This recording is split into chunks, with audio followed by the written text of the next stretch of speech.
오늘도 지난주와 같이 에베소서 4장 4절로 6절 말씀을 가지고 살펴보도록 하겠습니다. 에베소서 4장 4절 6절 말씀, 이 본문은 아마 다음 주까지 저희들이 살펴봐야 될 것 같습니다. 몸이 하나요 성령도 한 분이시니 이와 같이 너희가 부르심의 한 소망 안에서 부르심을 받았느니라. 주도 한 분이시요 믿음도 하나요 세례도 하나요 하나님도 한 분이시니 곧 만유의 아버지시라. 만유에 계시고 만유를 통일하시고 만유 가운데 계시도다. 아멘. 우리는 지금 교회의 통일성에 대해서 살펴보고 있습니다. 사도 바울은 3절에서 성령이 하나 되게 하신 교회를 힘써 지키라고 우리에게 말씀하셨습니다. 그런데 그러면 우리가 성령이 하나 되게 하신 교회를 우리가 지켜야 되는 이유가 무엇인가? 첫 번째로 사도 바울은 4절에서 몸이 하나요 성령도 한 분이시니 이와 같이 너희가 부르심의 한 소망 안에서 부르심을 받았기 때문이라고 말씀하셨습니다. 이것에 대해서 우리는 지난주에 자세하게 살펴보았습니다. 그리고 사도는 오늘 본문에서 성령이 하나 되게 하신 이유를 5절에서 두 번째로 이렇게 말씀하십니다. 주도 한 분이시요 믿음도 하나요 세례도 하나이기 때문에 너희는 성령이 하나 되게 하신 교회를 힘써 지켜야 한다라고 말씀하십니다. 그렇다면 우리는 오늘 주도 한 분이시요 믿음도 하나요 세례도 하나이기 때문에 우리가 성령이 하나 되게 하신 교회를 힘써 지켜야 되는 이유에 대해서 살펴보도록 하겠습니다. 그렇다면 먼저 주가 한 분이시다 라는 의미에 대해서 살펴보겠습니다. 여기서 말하는 주는 예수 그리스도를 의미합니다. 그렇다면 주라는 말은 어떤 의미입니까? 하나님이라는 말입니다. 다른 말로 하면 예수 그리스도가 하나님이시다라고 이야기합니다. 이것은 굉장히 중요합니다. 우리 기독교는 삼위일체 교리를 가리킵니다. 하나님은 한 분이신데 세 인격적인 존재가 계신다. 세 위격이 있다. 이것을 부정하면 우리 기독교는 설 자리가 없을 뿐만 아니라 이것을 부정하는 자는 이단입니다. 그런데 수많은 사람들이 예수님이 하나님이 아니라고 오늘날 가르치시는 분들이 계십니다. 이것에 대해서 사도 바울은 로마서 9장 5절에서 이렇게 말씀하십니다. 조상들도 그들의 것이요 육신으로 하면 그리스도가 그들에게서 나셨으니 그는 만물 위에 계셔서 세세의 찬양을 받으실 하나님이시니라. 아멘. 예수 그리스도가 하나님이라고 사도 바울은 분명히 말씀하십니다. 그리고 우리가 수요일날 지금 공부하고 있는 요한복음 1장을 보면 1장 1절에 이렇게 사도 요한은 말씀을 하고 있습니다. 태초에 말씀이 계시니라. 이 말씀이 하나님과 함께 계셨으니 이 말씀은 곧 하나님이시니라. 여기서 말하는 말씀은 누구예요? 예수 그리스도이십니다. 그런데 이 말씀이 누구라고요? 하나님이시라고 소개하고 있습니다. 그렇습니다. 우리가 믿는 예수 그리스도는 우주 만물을 창조하신 창조주 하나님이십니다. 영원 전부터 영원히 성부 하나님과 성령 하나님과 함께 계셨던 하나님이십니다. 이것을 인정하지 않고 우리가 구원을 받을 수 있는 방법은 전혀 없습니다. 과거의 역사 속에서도 그랬지만 오늘날 예수님이 하나님이심을 믿는 사람들은 그렇게 많지 않은 것 같습니다. 성령 하나님에 대해서도 그렇습니다. 그래서 역사 속에서 수없이 많은 사람들이 예수가 하나님이 아니시다라고 주장하는 사람들이 있었습니다. 그런데 오늘날 가만히 보면 수많은 사람들이 예수가 하나님이심을 믿는다라고 말은 합니다. 그런데 그들의 삶을 가만히 들여다보면 그들이 예수님을 정말로 주님이라고 믿고 있느냐? 아닌 것 같습니다. 말로는 분명히 예수 그리스도가 하나님이시라고 고백은 하는데 그들의 삶에서는 전혀 예수 그리스도가 하나님으로 인정을 받지 못하고 있는 것을 우리는 얼마든지 볼 수 있습니다. 예수님이 결국해야 도우미 정도로 생각하라고 있습니다. 이것이 두드러지게 나타나는 것이 기복신앙입니다. 여러분도 아시다시피 우리 주님이 많은 사람이 따라오는데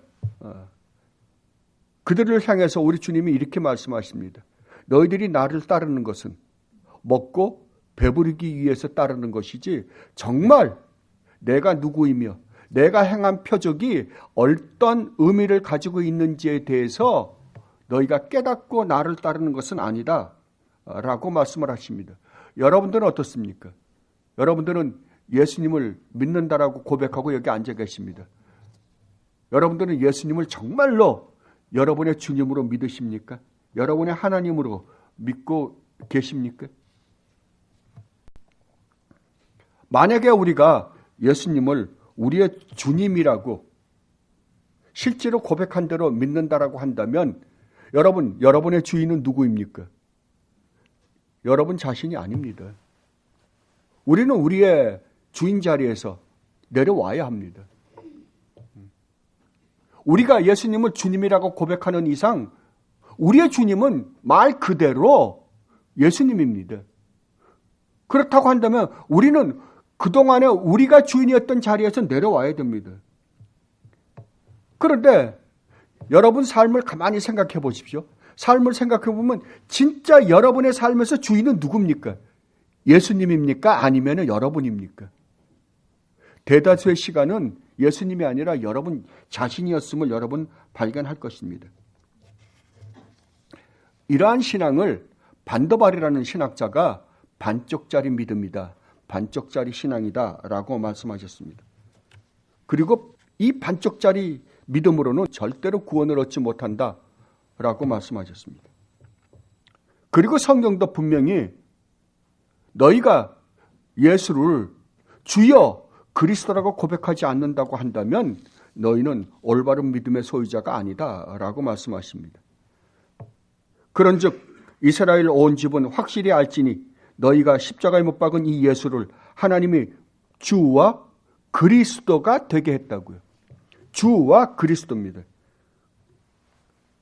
그런데 오늘날에는 수많은 사람들이 예수님을 그리스도로는 믿습니다. 왜냐하면 구원은 받아야 되니까요. 그죠? 우리를 구원하러 이 땅에 오셔서 십자가를 지고 우리를 구원하셨습니다. 그러나 주로는 믿지 않습니다. 다른 말로 하면 우리들의 삶에서 실질적으로 예수님을 우리의 주로 모시고 살지는 않는다는 말입니다.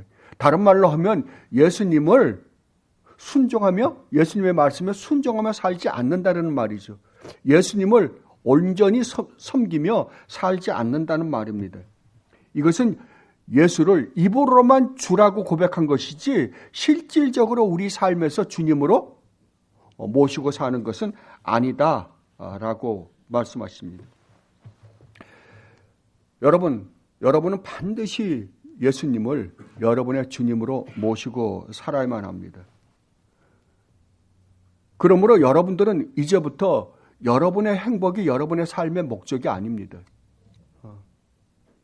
여러분이 이 세상에서 어떻게 하면 남부럽지 않게 살까가 여러분의 삶의 목적이 아닙니다. 여러분이 정말로 예수 그리스도를 여러분의 주로 모시고 산다고 한다면 여러분은 어떻게 하면 그 예수님을 내가 기쁘게 해드릴까? 그 예수님을 영광스럽게 해드릴까? 우리의 삶을 통해서 영광스럽게 해드릴까가 여러분의 목적이 되어 살아야만 하는 사람들을 성도라고 하는 것입니다. 이것이 주가 한 분이시라는 첫 번째 의미입니다. 그리고 두 번째로 주님이 한 분이시라는 말의 의미는 주님이 하신 일이 주님이 이 땅에 오셔서 예수 그리스도가 이 땅에 오셔서 하신 일이 유일하다라는 의미입니다.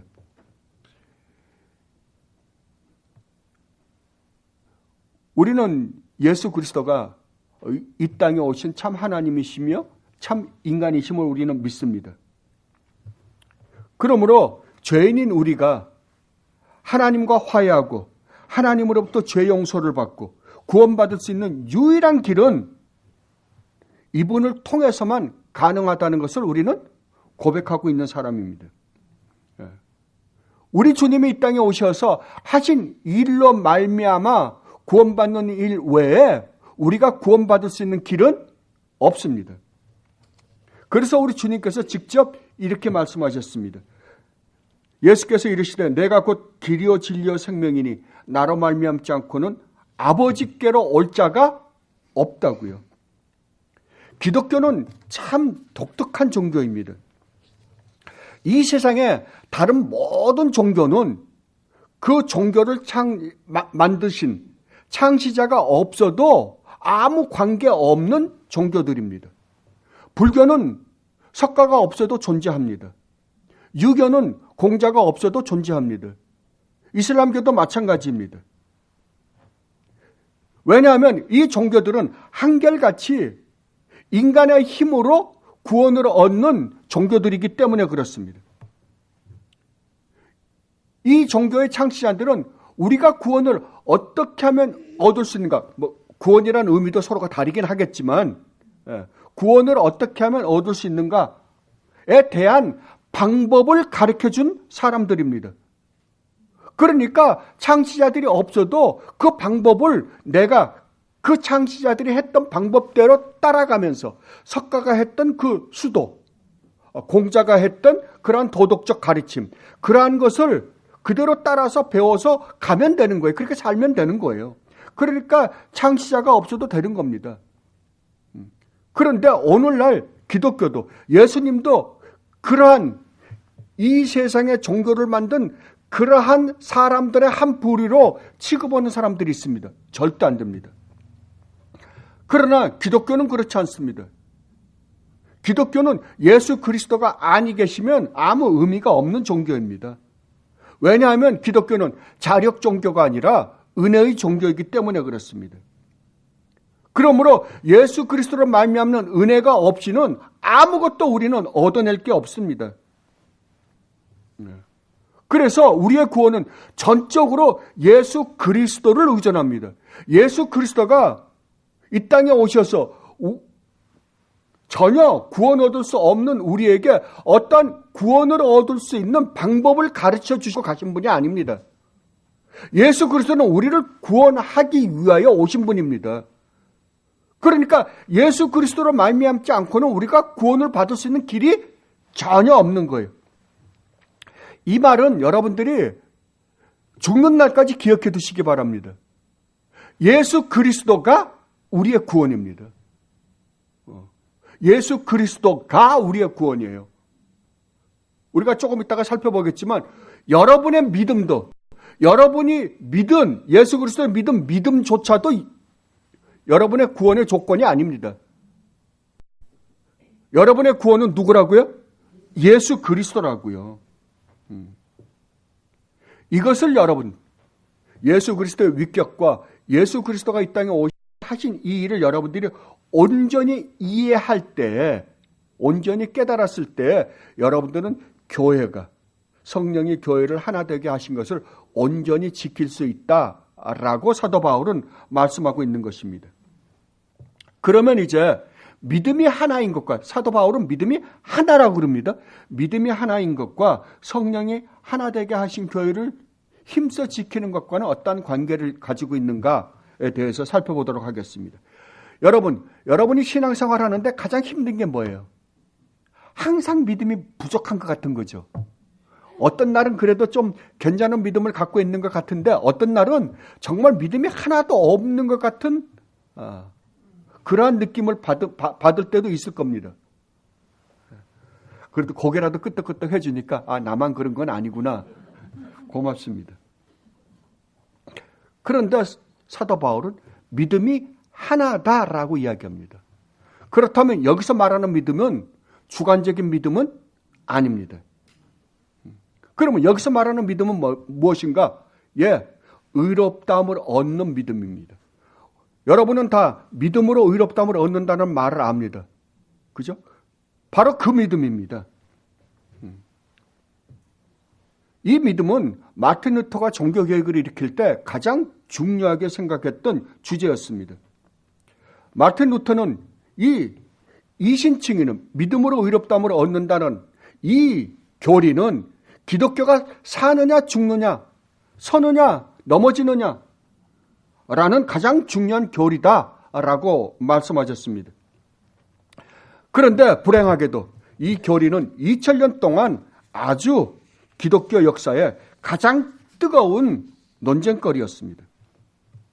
잠깐 수그러 들었다가 다시 또 고개를 들고, 잠깐 또 수그러 들었는가 싶으면 또다시 살아난 망령이었습니다. 오늘날도 이 문제는 상당히 심각합니다. 여러분은 이런 이야기를 들었을 것입니다. 하나님의 주권과 인간의 자유의지. 하나님의 주권을 강조하면 인간의 자유의지는 없어지는 것 같고, 인간의 자유의지를 강조를 하면 하나님의 주권이 없어지는 것 같고, 이 두 개를 어떻게 조화를 시킬 수 있는가? 이 문제를 해결해 보려고 수많은 학자들이 얼마나 많은 노력을 하고 했었는지도 모르고 지금도 하고 있습니다. 이것에 대한 처음 논쟁은 여러분들이 이미 아시는 것처럼 어거스틴과 펠라기우스였습니다. 어거스틴은 인간이 전적으로 부패하고 타락했기 때문에 아담의 후손으로 태어난 모든 인간은 허물과 죄로 죽은 인간이다. 그러므로 오직 하나님의 은혜가 없이는 절대로 우리는 구원을 얻을 수 없다. 어거스틴은 하나님의 절대적 주권에 의지하는 은혜를 강조했습니다. 그랬더니 펠라기우스가 뭐라 그랬냐면, 그건 아니다. 만약에 하나님이 우리에게 율법을 허락하셨다고 한다면 율법을 허락하셨을 때에는 우리가 지킬 만한 실력이 있으니까 허락했지, 지키지도 못할 율법을 왜 주셨겠느냐? 그러므로 구원이라는 것은 우리가 열심히 우리의 그 능력을 발휘해서 그 율법을 지킴으로 구원을 얻어야 된다라고 가르쳤습니다. 이것은 인간의 전적인 자유의지를 의지하는 교리입니다. 그런데 결과는 어거스틴의 승리였습니다. 펠라기우스는 431년에 에베소에 있었던 공의회에서, 종교회의에서 단죄를 받았습니다. 그리고 반세기 만에 펠라기우스가 가르쳤던 그 가르침은 사라지고 말았습니다. 그리고 한 1세기 동안 그 어거스틴의 가르침이 기독교의 아주 중요한 교리로 자리 잡게 되었습니다. 그런데 여기에서 문제가 끝나지 않았습니다. 펠라기우스 제자들이 슬그머니 다시 등장하게 되었습니다. 그런데 펠라기우스가 주장했던 걸 그대로 가지고 주장한 게 아니라 이제는 항상 그렇죠. 사탄이 하는 일은 교묘하게 이 변형을 시킵니다. 여러분도 그러죠. 감기가 매해 똑같은 바이러스가 오는 게 아니라 자꾸만 약을 개발해서 또 낫게 하면 그 다음에 또 올 때는 또 변형시켜서 오고 또 변화가 되어서 다른 바이러스로 살짝 변해서 오죠. 기독교 교리도 똑같습니다. 살짝 변해서만 옵니다. 그래서 은총교리와 인간의 자유의지, 이 교리를 혼합시켜서, 맞다, 우리 인간이 타락했기 때문에 하나님의 은혜가 없이 우리 스스로 구원을 얻을 수 있는 방법은 없다.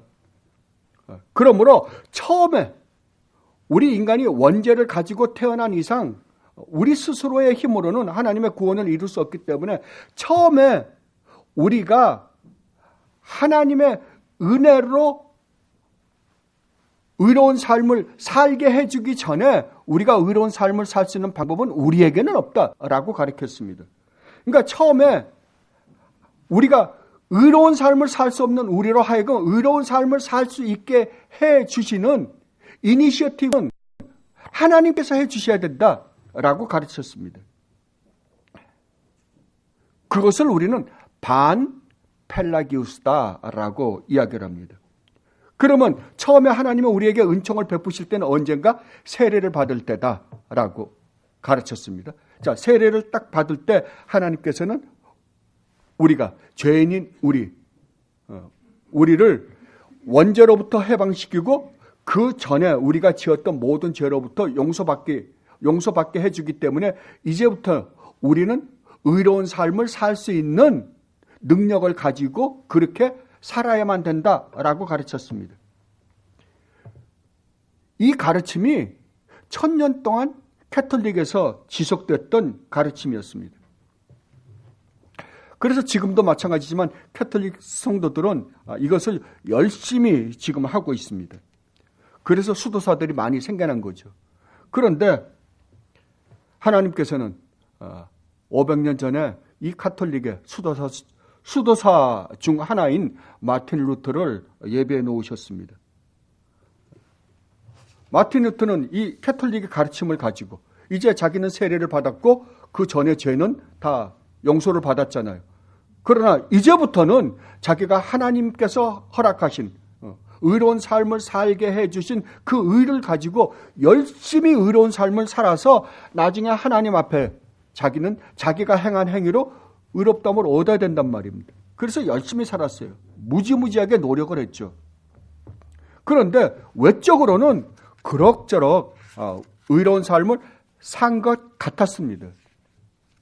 그런데 자기 마음에서 도사리고 있는 그 악한 생각은 도저히 어떻게 해볼 수가 없는 거예요. 그러면 루터는 왜 자기의 마음속에 있는 생각까지도 깨끗하게 하려고 했는가? 왜냐하면 하나님은 중심을 보시는 하나님이시기 때문에 그렇습니다. 하나님은 우리의 외적인 행위만을 심판하신 게 아니라 이 세상은 우리의 외적인 것만을 심판하는 세상입니다. 그러나 하나님은 아닙니다. 하나님은 우리 안에서 우리 마음속에 도사리고 있는 이 죄악된 마음까지도 심판을 하신다고 분명히 말씀하셨습니다. 너희가 지나가는 여자를 음흉한 눈으로 쳐다만 봐도 이미 너희는 간음한 사람이다. 너희가 형제를 미워만 해도 너희는 이미 살인한 자다. 라고 성경은 분명히 이야기하고 있습니다. 그러니 그러한 생각이 어떻게 안 드냐고요. 어떻게 사람이 밉지 않을 수 있으며 어떻게 사람이 간음하지 않을 수 있냐고요. 그러니까 이러한 것에서 아무리 해도 해방이 되지 않는 거예요. 자유함이 없는 거예요. 그래서 루터는 얼마나 하나님을 원망했는지 모릅니다.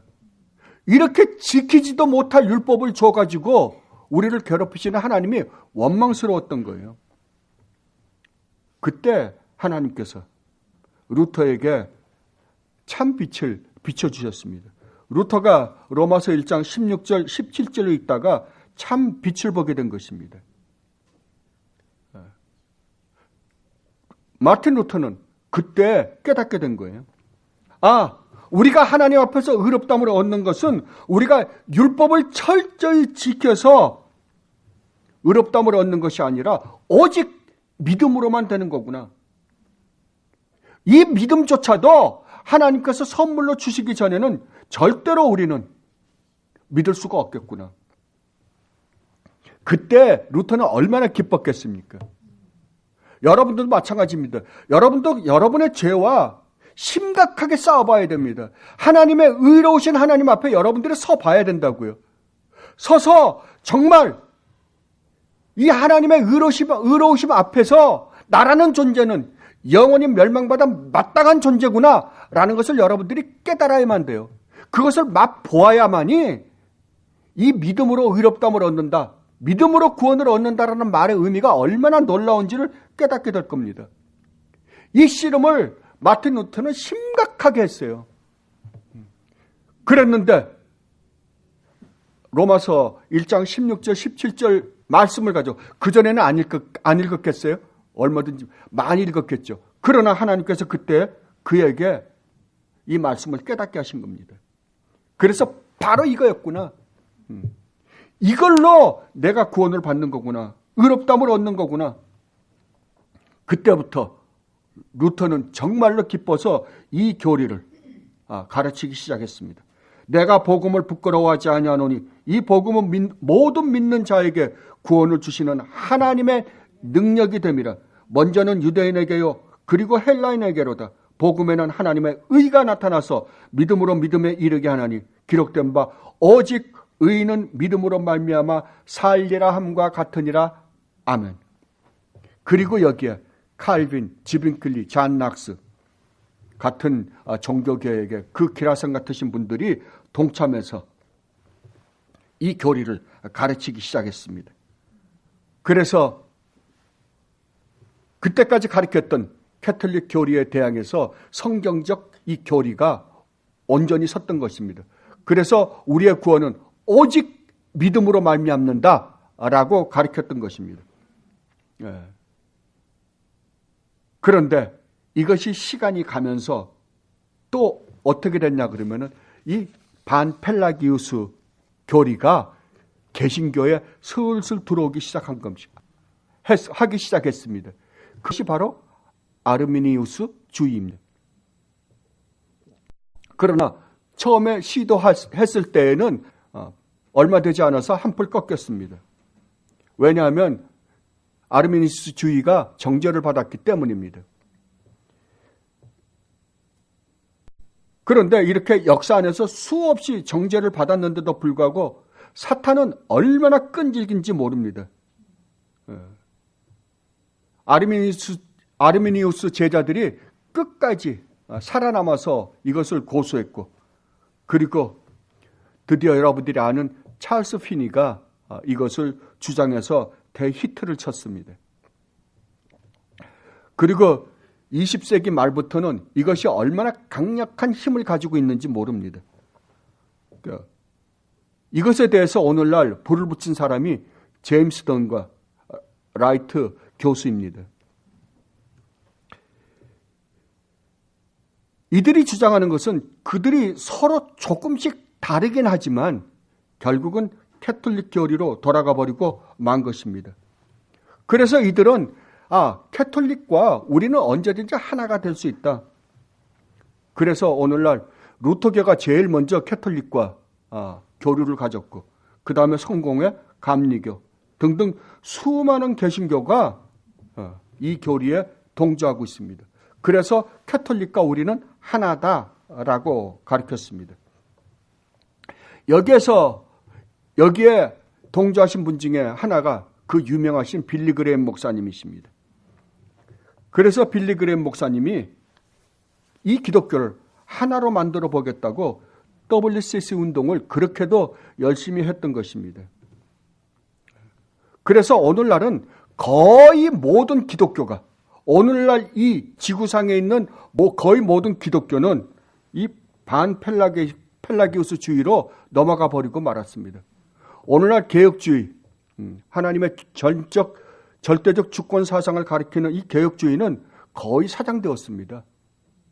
이제는 얼마 남지 않은 것 같습니다.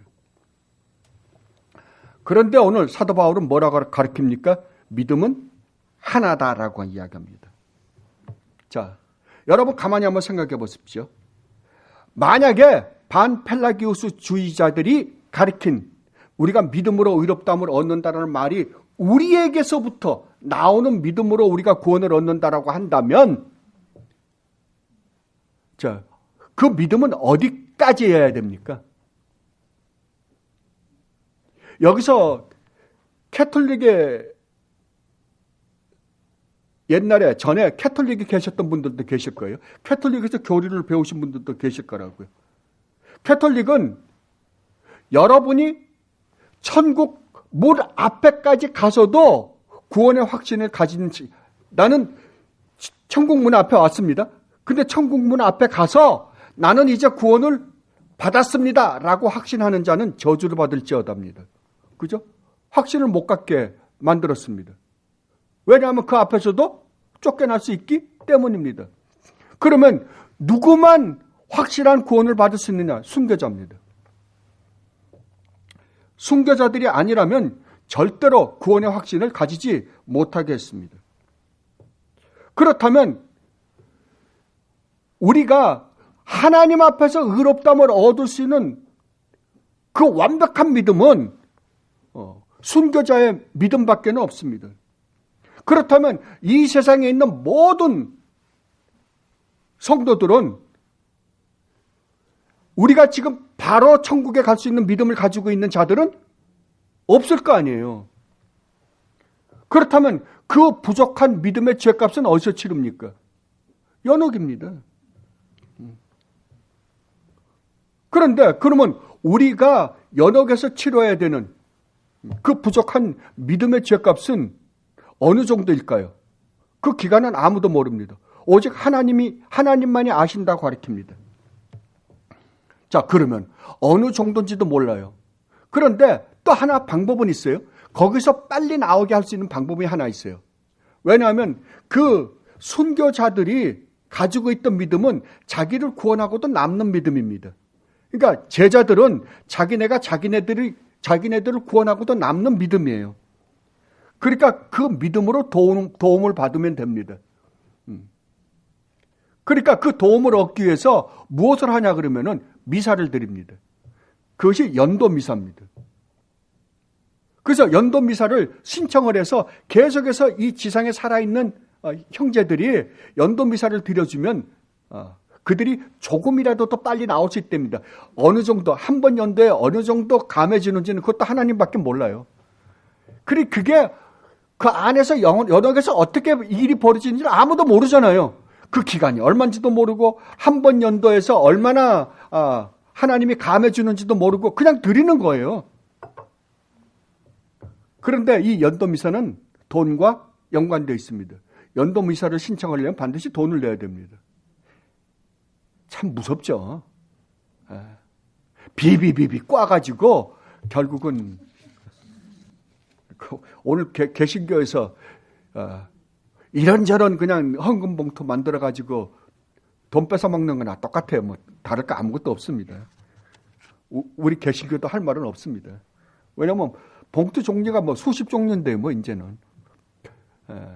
그래도 캐톨릭은 봉투 종류가 그렇게 많지는 않은 것 같아요. 그러나 이런 연도미사 같은 거는 모든 사람들이 다 연옥에 가 있기 때문에 어떻게 해요? 드려야죠. 그래서 보면 어디 갔다 오셨습니까? 연도 신청하고 왔대. 그러나 사도는 분명히 우리가 믿음으로 의롭다함을 얻는데 그 믿음이 하나다라고 그럽니다. 그렇다고 한다면 자, 여러분 한번 생각해 보세요. 우리가 분명히 믿음으로 의롭다함을 얻습니다. 근데 여러분들이 디모데전서 3장에 보면 우리 주님이 믿음으로 의롭다함을 얻은 최초의 인간이다라고 성경은 기록하고 있습니다. 그러면 우리 주님이 하나님 앞에 온전히 의롭다함을 얻은 것은 무엇 때문에 의롭다함을 얻은 거예요? 우리 주님의 믿음이에요. 그죠? 우리 주님의 믿음으로 의롭다함을 얻었다 라고 이야기합니다. 자, 그렇다고 한다면 여러분 잘 들어보세요. 우리 주님이 믿음으로 의롭다함을 얻었어요. 그런데 성경은 뭐라고 그러냐 그러면은 우리가 구원을 얻는 것은, 우리가 의롭다함을 얻는 것은 예수 그리스도의 의로움이 우리에게 전가되어서, 예수 그리스도의 거룩함이 우리에게 전가되어서, 예수 그리스도의 구원이 우리에게 전가되어서 우리가 구원을 얻는다라고 가르칩니다. 자, 고린도전서 1장을 한번 가보세요.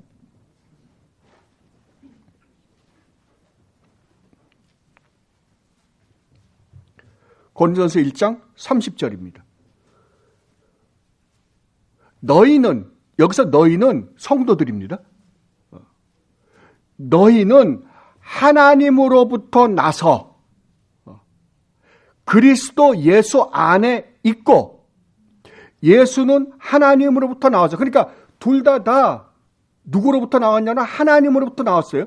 예수님도 하나님이 보내서 오신 분이고 우리는 하나님이 선택해서 구원받은 자들이고, 그죠? 그런데 뭐라 그러냐면 하나님으로부터 나와서 우리에게, 누가요? 예수 그리스도가 하나님으로부터 나와서 우리에게, 우리는 누구예요? 성도들이잖아요. 우리에게 지혜와 의로움과 거룩함과 구원함이 되셨다.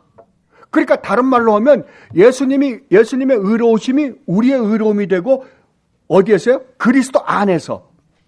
그러면 예수님의 거룩하심이 우리의 거룩하심, 예수님의 의로우심이 우리의 의로우심, 예수님이 받은 구원이 우리 구원이 되어서 우리가 하나님 앞에 의롭다함을 얻고 하나님 앞에 거룩하다고 인정받고 하나님의 구원을 얻는다, 이 말이잖아요.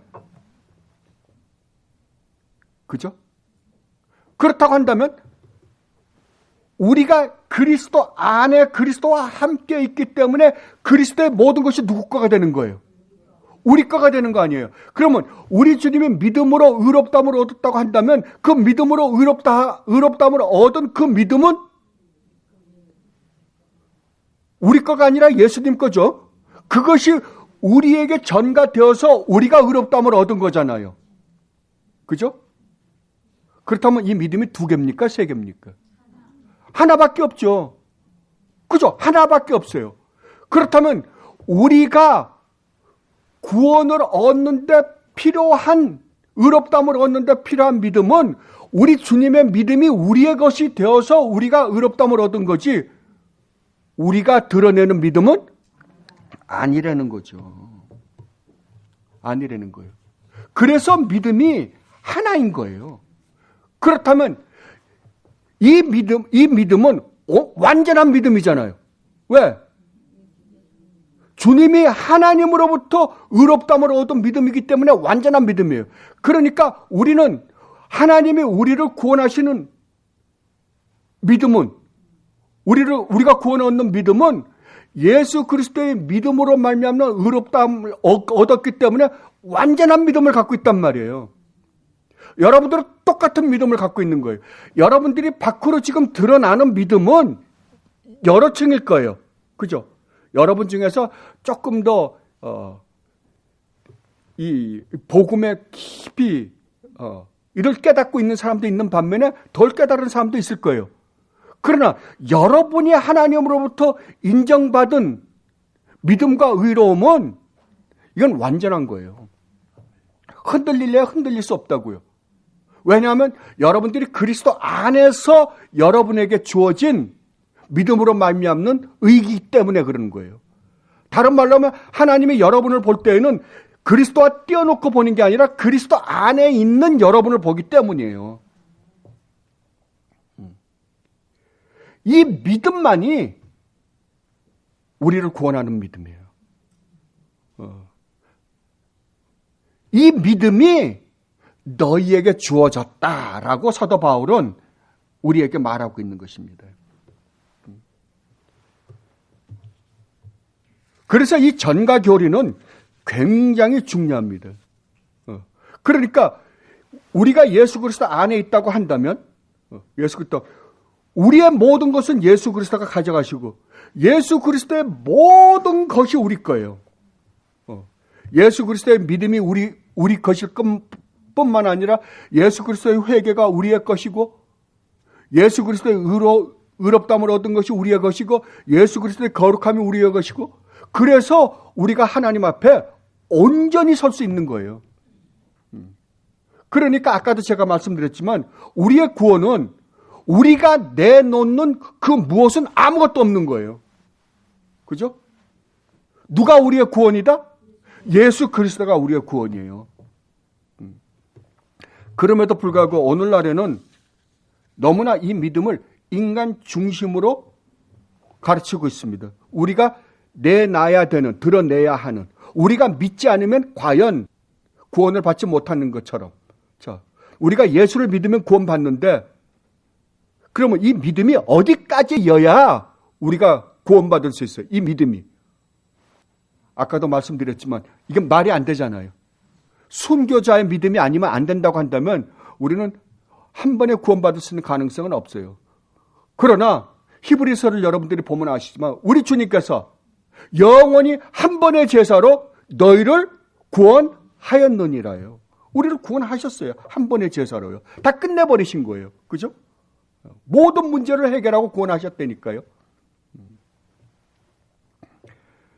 그러니까 이러한 우리 인간 쪽의 어떤 가능성을 드러내는 이 복음은 정말 위험합니다. 이것은 오직 하나님께만 영광을 돌릴 수 없는 거예요. 결국은 하나님과 우리 인간이 합작품이죠. 구원이라는 건. 이건 아닙니다. 여러분 절대 이러한 것을 속지 마시기 바랍니다. 그런데 오늘날에는 이러한 교리를 가르치는 게 전반적으로 전 세계 추세예요. 그래서 500년 전에 종교개혁을 일으킬 때는 이 교리가 그렇게도 전 세계를 진동했는데 이제는 한쪽 끝에서 이렇게 그냥 쭈그리고 앉아서 이 교리를 가르쳐야 되는 세상이 되어버리고 만 것 같습니다. 그리고 마지막 세 번째로 세례가 하나다라고 사도 바울은 말씀하십니다. 자, 그러면 잘못된 세례에 대해서 제가 설명해 드리겠습니다. 그 캐톨릭입니다. 아까도 말씀드렸지만 우리 인간은 죄인이기 때문에 원죄를 갖고 태어나기 때문에 우리 스스로는 아무것도 할 수가 없다. 그러나 우리가 세례를 받는 순간, 그러니까 캐톨릭에서 영세를 받는 순간 원죄는 없어지고 그 전에 저질렀던 모든 죄는 없어진다. 그리고 이제 우리가 의로운 삶을 살 수 있는 존재가 된다. 이것을 신학적으로 주입된 의라 그럽니다. 우리 개혁주의에서 가르치는 건 전가된 의죠. 하나님으로 예수 그리스도의 의가 우리의 의가 돼서 우리는 하나님 앞에 의롭다함을 얻습니다. 그죠? 그런데 이 사람들은 뭐냐면 주입된 의예요. 의가 우리에게 들어오는 거예요. 우리에게 들어오기 때문에 이제부터 우리는 우리에게 주어진 그 의를 어떻게 해요? 의로운 삶을 살아야만 합니다. 그러니까 나중에 하나님 앞에 섰을 때에는 결국 우리가 행한 행위로 구원을 얻는 종교로 변질되어 버리는 거예요. 그죠? 내가 행한 의로 말미암아 하나님 앞에서 의롭다함을 얻잖아요. 그죠? 얼마나 무섭습니까? 그런데 여러분들 성경을 조금만 읽어보면 이게 아니라는 거 금방 알 수 있어요. 고린도전서를 한번 가보십시다.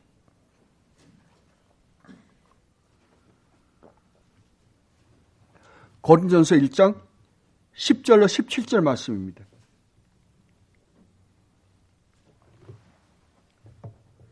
형제들아, 내가 우리 주 예수 그리스도의 이름으로 너희에게 권하노니 모두가 같은 말을 하고 너희 가운데 분쟁이 없이 같은 마음과 같은 뜻으로 온전히 합하라. 내 형제들아, 글로의 지편으로 너희에 대한 말이 내게 들리니 곧 너희 가운데 분쟁이 있다는 것이라. 내가 이것을 말하거니와 너희가 각각 이르되 나는 바울에게, 나는 아볼로에게, 나는 게바에게, 나는 그리스도에게 속한 자라 한다는 것이니 그리스도께서 어찌 나뉘었느냐? 바울이 너희를 위하여 십자가에 못 박혔으며 바울의 이름으로 너희가 세례를 받았느냐? 나는 그리스도와 가이오 외에는 너희 중 아무에게도 내가 세례를 베풀지 아니한 것을 감사하노니 이는 아무도 나의 이름으로 세례를 받았다 말하지 못하게 하려 함이라. 내가 또한 스데바나 집 사람에게 세례를 베풀었고 그 외에는 다른 누구에게 세례를 베풀었는지 알지 못하노라.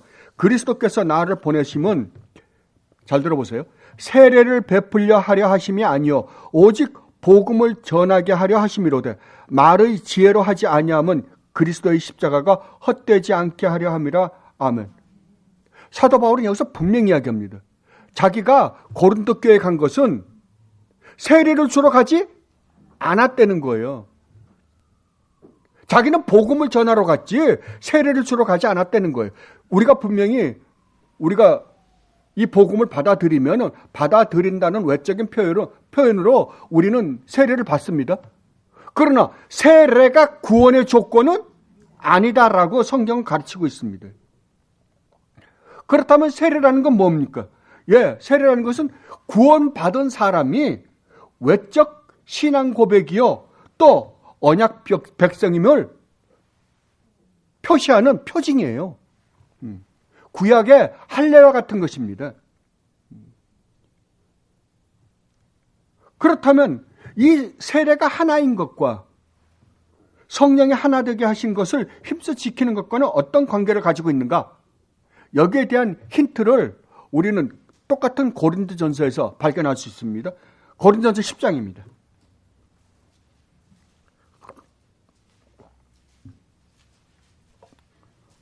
고린도전서 10장 1절로 2절 말씀입니다. 형제들아, 나는 너희가 알지 못하기를 원하지 아니하노니 우리 조상들이 다 구름 아래에 있고 바다 가운데로 지나며 모세에게 속하여 구름과 배에서 세례를 받았다. 아멘. 뭐라고요? 분명히 이스라엘 백성들이 애굽에서 나왔습니다. 그리고 홍해를 건너는데 이스라엘 백성들이 건넜잖아요. 모세가 하나님의 지팡이로 하나님이 홍해를 가리키라고 할 때, 가리킬 때 홍해가 갈라지고 이스라엘 백성들이 건넜어요. 근데 사도 바울은 재밌게도 그 사건을 뭐하고 연결시키냐고 하면 세례와 연결시키는 거예요. 그들이 세례를 받은 것이다. 그런데 재밌게도 세례를 그들이 몽땅 받았다가 아니라 모세 안에서 받았다. 모세에게 속하여 받았다라고 이야기를 합니다. 그런데 이 표현을 사도 바울이 로마서 6장에서 그대로 표현합니다. 지금 여기서는 모세가 인도해서 홍해를 건넌 거 아니에요. 그런데 홍해, 여러분 보세요. 애굽 쪽에서 보면 지금 이 사람들이 어디로 들어가고 있는 거예요? 홍해로 들어가고 있는 거잖아요. 그러니까 홍해로 수장되는 거죠. 바다 물속에, 그러니까 저건 미쳤네. 그럴 거 아니에요. 바닷속으로 다 들어가니까. 자살하는 것처럼 보일 거 아니에요. 멀리서 보면 홍해가 갈라졌는지 안 갈라졌는지 모르죠. 그러니까 들어가니까 바닷속에 수장이 되는 거예요. 근데 가나안 쪽에서 보면 또 어떻게 해요? 살아나오는 거죠. 그러니까 죽음과 부활이 동시에 같이 일어나고 있는 거잖아요. 근데 재밌게도 이스라엘 백성들을 뭐라 그러면 그들이 각자가 그렇게 걸어서 죽고 살아났다가 아니라 모세에게 속해서 그랬다는 거예요. 그러면 홍해로 들어갔다가 나온 사람은 누구예요? 모세 하나라는 거예요. 모세 하나인데 모두가 다 누구 안에서요? 모세 안으로 들어가서 모세와 함께 죽었다가 살아났다 그러는 거예요. 그죠? 이것을 로마서 6장에서 이렇게 표현을 합니다.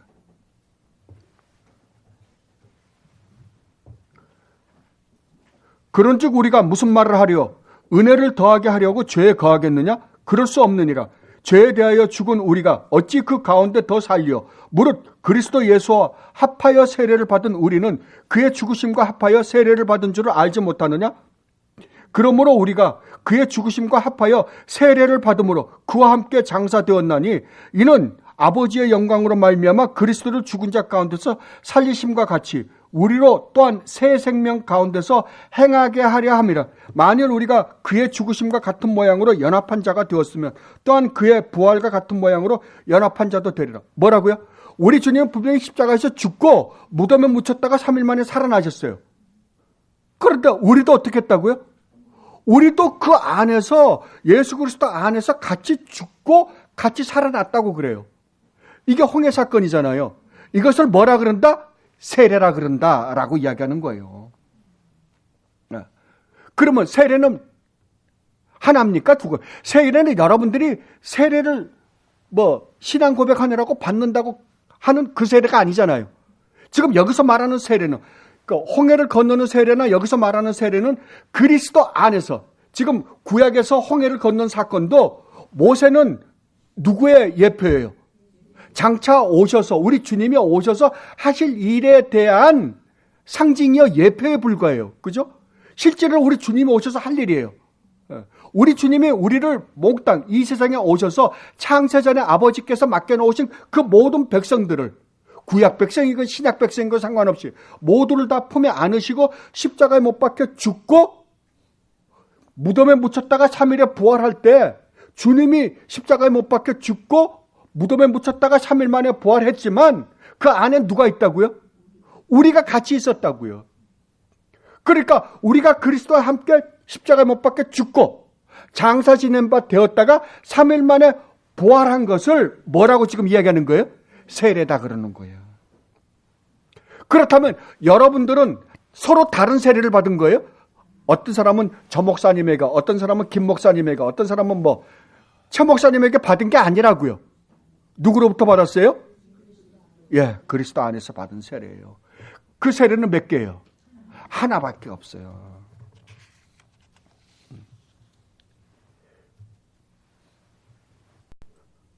그렇다고 한다면 예수 그리스도와 죽고 살아난 사람이라고 한다면 이제 어떻게 살아야 된다라고 사도 바울이 이야기합니까? 너희들은 새로 태어난 사람처럼 새 생명을 가진 자로서의 새 삶을 살아야 된다라고 이야기하는 거예요. 왜? 죽었다가 살아난 자들이잖아요. 여러분 분명히 아셔야 돼요. 여러분의 옛사람은 어떻게 됐다? 죽었다고요. 십자가에 못 박혀 죽었다니까요. 그리고 그리스도 안에서 누구의 자식으로요? 예수 그리스도의 자식으로 새로 태어났다고요. 이거를 성경을 뭐라고 표현하냐면 예수 그리스도가 해산의 고통을 치르고, 해산의 고통을 어디서 치른 거예요? 십자가에서요. 그러니까 여자가 애를 낳는 것을 비유해서 그러니까 말씀을 하신 거잖아요. 그러니까 해산의 고통을 치르고 내가 너희를 낳았다 그러는 거예요. 그러면 여러분들은 이제 누구의 자녀입니까? 예수 그리스도의 자녀죠. 하나님의 자녀잖아요. 그렇다면 여러분들은 이제 어떻게 살아야 될까요? 과거에 여러분이 아담의 후손으로 태어났을 때에는 아담이 한 짓대로 살아야 됐었을 거예요. 사탄의 자녀로 있을 때에는 사탄이 그렇잖아요. 자식의 부모를 닮잖아요. 근데 사탄의 자녀로 태어났으니 사탄은 어떤 자라? 거짓말쟁이 아비라. 살인자라. 그러니까 우리는 여러분 가만히 보세요. 여러분이 이 과거의 삶을 보면 여러분 입에서 나오는 게 다 뭐였어요? 그냥 여기서 그냥 여러분 말로 그렇게 하지 말고 진짜로 여러분 생각해 보세요. 옳은 이야기를 할 때도 뻥튀기를 해요. 우리를 어떻게 해서든지 좀 더 아름답게 보이려고 얼마나 뻥튀기 하는지 몰라요. 거기에 제가 대가예요. 예. 우리는 얼마나 거짓말이 입에 붙어 있어요.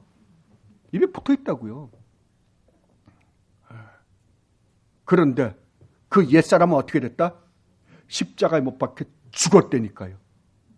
죽고 예수 그리스도 안에서 다시 살아났다고요.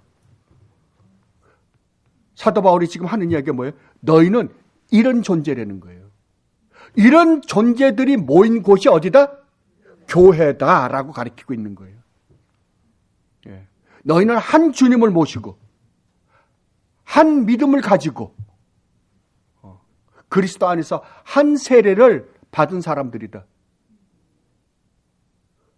그러니 너희는 성령이 하나 되게 하신 이 교회를 힘써 지켜야 할 것이 아니냐라고 말씀하고 있는 거예요. 예.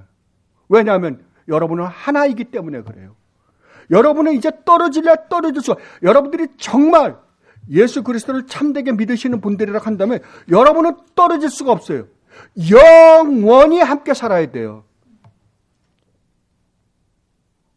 아버지 집에서 함께 살아야 되시는 분들이니까요. 그렇다면 여러분의 인생은 이제 누구를 위한 인생이에요? 예, 여러분을 낳으신, 우리를 낳으신 우리 주님 예수 그리스도를 위해서 사는 존재들이라고요. 그래서 사도 바울이 그러신 거 아니에요? 살든지 죽든지 먹든지 마시든지 주를 위해서 사는 존재가 우리다. 그렇게 살게 하게 하기 위해서 어떻게 했다고요? 우리 주님이 죽으셨다가 살아나셨다라고 그래요. 그 안에서 여러분도 죽었다가 살아나신 분들입니다. 이것을 기억하고 이 교회는 단순하게 몇 사람이 모여서 예배하는 곳이 아닙니다. 이 교회라는 공동체는 정말 놀라운 공동체입니다. 여러분들이 이러한 교회의 의미를 하나하나 깨닫고 정말 하나님께서 하나 되게 하신 이 교회를 힘써 지키는 여러분들이 되시기를 진심으로 바랍니다. 기도하겠습니다. 아버지 하나님, 감사합니다. 주님이 한 분이시여 믿음이 하나여 한 세례를 받고 구원을 받은 저희들, 주님께서 한 공동체로 또 불러 모아 주셨습니다. 이제 주님이 한 공동체로 불러 모아 주신 이 교회를 주님의 명령대로 힘써 지키는 저희들이 되게 하여 주시옵소서. 감사하며 우리 주님 예수 그리스도 이름으로 기도드리옵나이다. 아멘.